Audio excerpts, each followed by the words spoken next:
Welcome to episode 2 of Natalie's tequila journey to find a good tequila. And remember, we're going kind of backwards. We found a good one that she likes, and we found another reposado as well. This cab agave here that she kind of likes.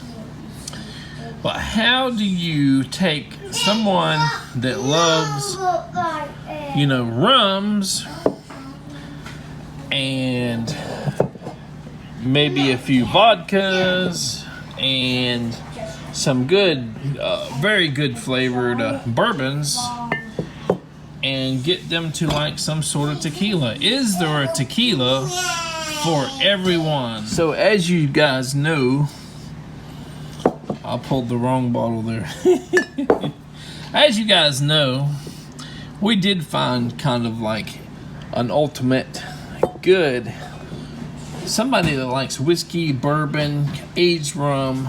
This is a decent tequila. We found that in the first episode, which is kind of sort of our end of our journey, unless it's midway. I don't know.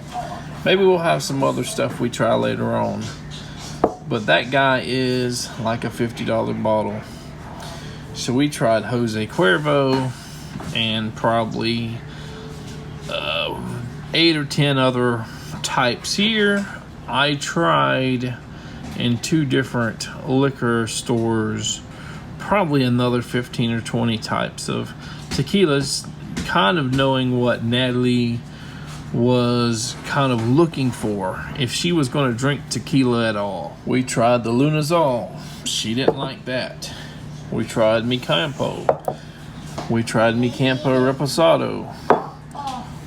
We tried El Mayor Blanco and Cazadores and a few others. Early on into our adventure, we found Cab Agave, which, this is kind of like a wine. Very kind of dry, flavorful, not overly overpowered. I guess it's pretty low burn and stuff in it.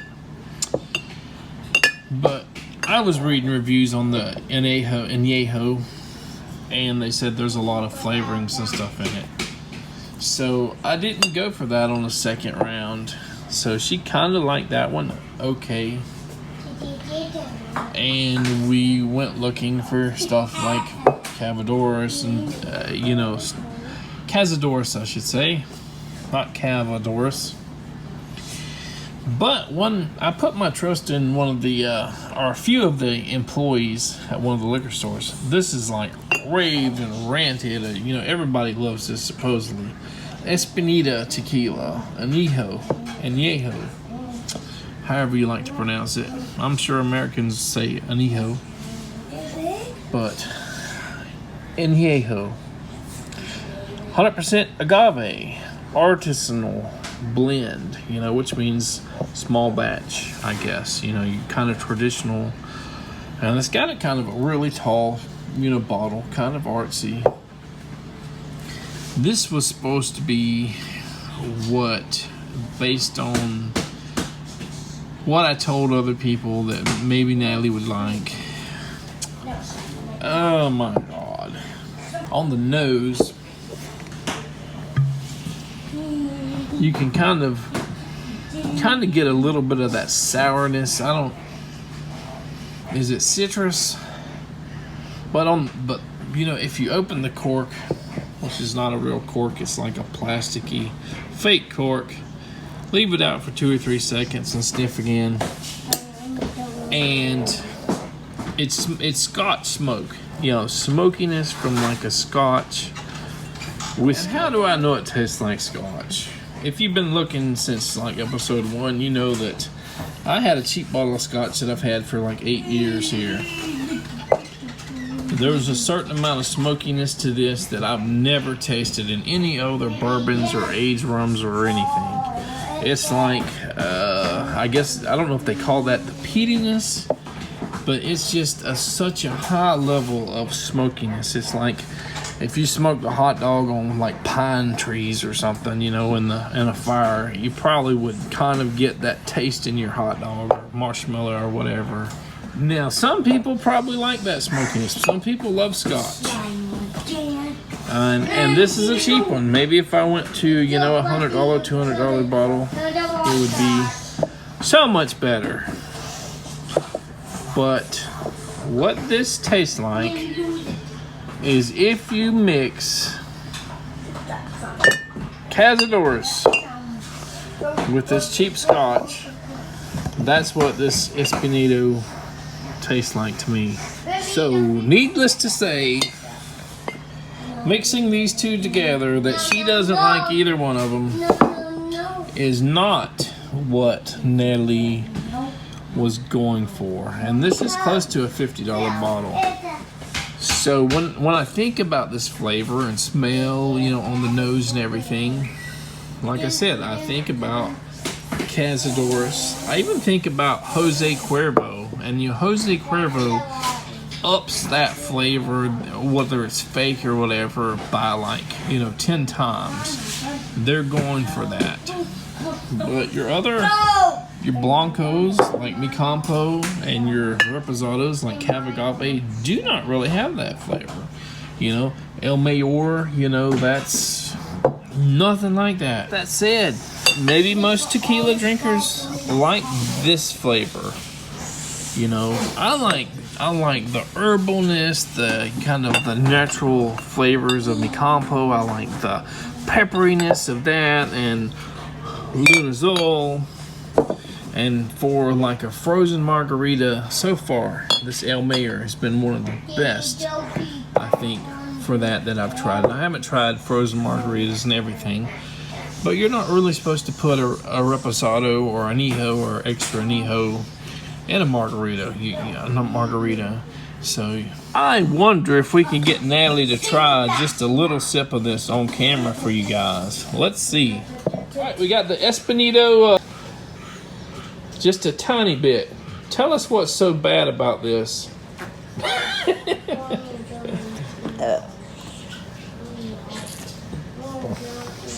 So this gets like an 85 plus score on most. Something. You need a chaser? Yeah. All right, now you had a chaser.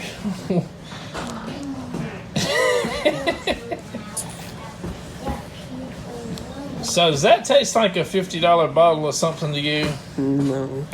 But apparently a lot of people give that a high score. Do you think if people like scotch still like that super overly smokiness? I don't think I've ever had scotch. You've had my scotch, right? You want to taste it? No, I don't want to taste it. So what's bad about that tequila? Sour, bitter, overly. It's not. I mean, I don't think it's bad per se, but it's acquired taste. Yeah, it's a lot of agave, but it's got a little pepper in it. You don't like it? I just, if you're planning to get drunk, it seems like it'd be something. It tastes like Jose Cuervo, but it's not as pungent. Yeah, exactly. Jose Cuervo, like I said, kind of amplifies that flavor. Like if you're trying to get drunk, that would be a good one, I think. But it's not a big burn like a lot of your Blancos. It's not a big burn. No, but it's just a flavor that you have to. It's acquired flavor. Yeah, that agave. I don't like agave, honestly. Yeah, I guess it's okay, but again, I can't see like sitting down and drinking it. Like drinking it at a bar, like while I meet with someone. You would probably rather or something. You would probably rather have a Blanco mixed in a margarita, right? Something to give it a little bit of sweetness. Yeah, I think we tried to. We tried the one, but actually we did try the frozen mango with that one, and it was really good. Yeah. Yeah. So she said she didn't like agave, but I don't know. She likes the Cava Agave, okay. And I don't really think this tastes like agave, like the Blancos. The Blancos are like pure, you know, rested very little or none. like the El Mayor here, which all of them have a different taste and smell to them. Here's the thing. I went to another tasting the other day at Total Wine. I explained to them why I didn't like this Espanita, and they said you didn't have a tequila. What you had was a mezcal. If it has that smell and taste of a scotch, you had a mezcal. But this is exactly what I have. You can see it. And the reason why most of it's gone, or 2/3, is because I tasted in different configurations. Orange juice, Coke, frozen mixes, straight, sippers, big shots, and the thing about reposados and añejos is that you're really supposed to sip it or take a shot of it. You're not supposed to mix it in margaritas. That's what your Blanco's for. There are so many different flavors in the Blancos, reposados, añejos. I mean, I tasted, 10 or 12 a couple days ago at Total Wine.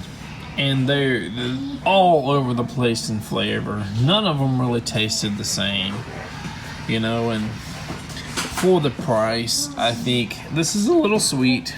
It's organic, and it's supposedly additive free, which surprises me considering it's so sweet. The Pantalones Añejo organic. That's what probably Natalie's favorite so far, with this kind of more drier one being kind of like a wine as well, the Cava Agave Reposado. I still feel like I'm young in my personal journey to figure out this tequila thing. What is tequila supposed to taste like? And if your Blancas have 10 different flavors, and your reposados and your añejos and your extra añejos, they all have different methods of resting or aging and lengths and what type of barrels they're rested in. Even your Cristalinos, the first Cristalino I had tasted like vodka. It tasted like a neutral spirit that just had all of its tequila flavor wiped out. But I had a Cristalino a couple days ago as well, and that still kept that kind of, it was a Añejo Cristalino, and it still kept a lot of that tequila flavor, which surprises me. I'm not going to say people that like this are wrong, or and I kind of see why people, if they like that, they also like this $20 to $23 bottle of Cazadores. If you like that flavor and that's what you're looking for, that's great. If you like other flavors like the pepperiness and stuff, and it seems like a lot of people don't like the pepperiness. That's why they get a reposado. That's why they get an añejo. They're kind of trying to smoothen out the pepperiness. I like the pepperiness. And if you age it too long, apparently you lose all of your agave flavors. Let me just try a little sip on camera for you guys. Scotch. Well, I guess some people are wrong about some of these guys can have a lot of, I guess you call it oakiness or smokiness.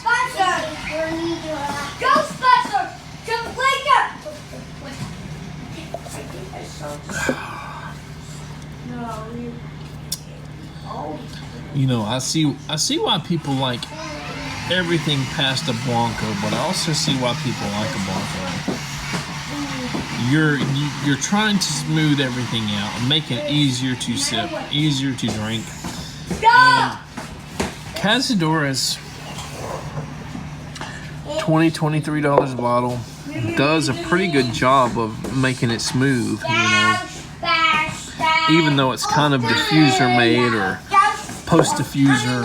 I'll just take a little tiny sip. Okay.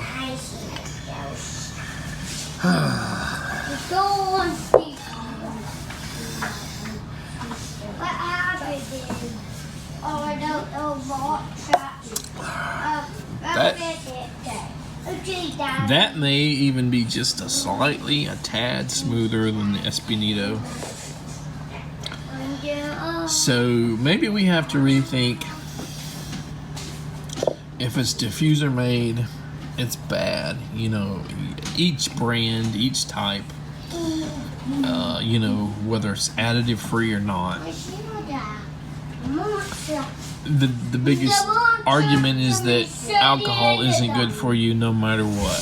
So if it's got sugar, caramel, vanilla, other stuff added, you know, grain spirits, corn, corn syrup or whatever, it's bad. But I can't see it being, other than, you know, something like Jose Cuervo that has such a weird and pungent taste.